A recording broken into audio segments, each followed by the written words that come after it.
এই বিজেপি হলো আরএসএস এর প্রতিনিধি, তার মূল টিকিবাটা আছে আরএসএস এর কাছে।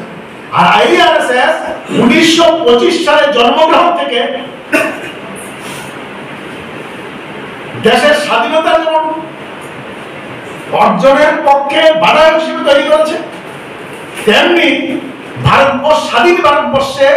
ভারতবর্ষের স্বাধীন সংবিধান যেটা, এটাকে যাতে গ্রহণ না করে তার জন্য তারা চেষ্টা করেছে।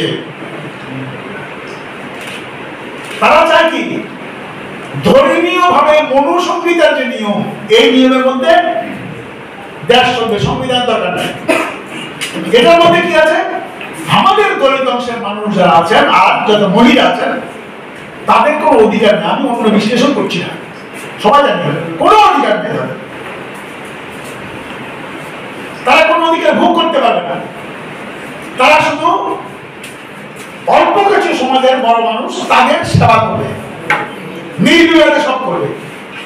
আজকে এই আরএসএস এর যারা প্রতিনিধি বিজেপি, তারা সংখ্যায় বেশি, বিভিন্ন রাজ্যে কেন্দ্রীয় সরকারের যে কোনো সময় ইচ্ছা আইন তৈরি করতে পারে।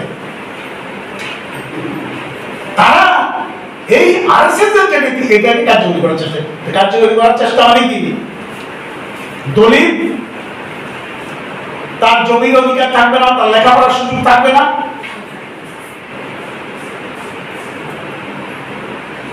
তার সামাজিক সম্মান থাকবে না, এটাই চায়।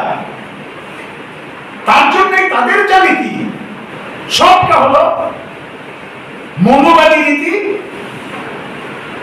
দলিত মানুষের বিরুদ্ধে এবং সমাজের মানুষের বিরুদ্ধে।